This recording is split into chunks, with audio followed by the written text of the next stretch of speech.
আসসালামু আলাইকুম। এরকম যদি মুড়ি মাখার একটি মশলা তৈরি করতে চান তাহলে এখন স্কিপ না করে সম্পূর্ণ ভিডিওটা দেখবেন, তাহলে রেসিপি পেয়ে যাবেন। তো এটা তৈরি করার জন্য আমি প্রথমে আদা, পেঁয়াজ, রসুন সব কিছু দিয়ে দেব।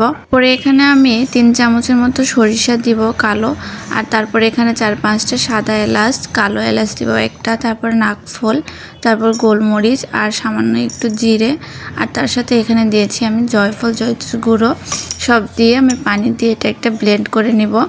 তারপরে এখানে আমি কিছু গরম মশলা নেব। নেওয়ার পরে এক সাইডে আমি ফ্রাই প্যান দিয়ে একটু সরিষার তেল গরম হতে দেব, তার সাথে একটু সয়াবিন তেলও দিয়ে দেব যাতে ভালো একটা ফ্লেভার আসে। আর এদিকে আমি তেজপাতা, দারচিনি সব কিছু দিয়ে দেব। আর এখানে আমি লবণ, মরিচের গুঁড়ো, হলুদ সব কিছু দিয়ে একটু পানিতে মিশ্রণ তৈরি করে নিব। তারপর মিশ্রণটা আমি সরিষার তেলের মধ্যে দিয়ে দিব। তারপরে এরকম একটা ভাব আসছে, কোনো ভয়ের কারণ নয়, একটু পরে এটা চলে যাবে। তারপরে এখানে আমি পেস্ট করে রাখা বাকি মশলাটুকুও দিয়ে দেব। দিয়ে দেওয়ার পরে অল্প একটু নাড়াচাড়া করে নেব। তারপরে এটা সব কিছু ধোলাই করে একটু সামান্যখানি পানি দিয়ে দেব, এতে কোনো সমস্যা হবে না। পরে একটু জ্বালাইলে এটা মরে যাবে। তো পরে আস্তে আস্তে এটা নাড়তে থাকবেন লো আছে।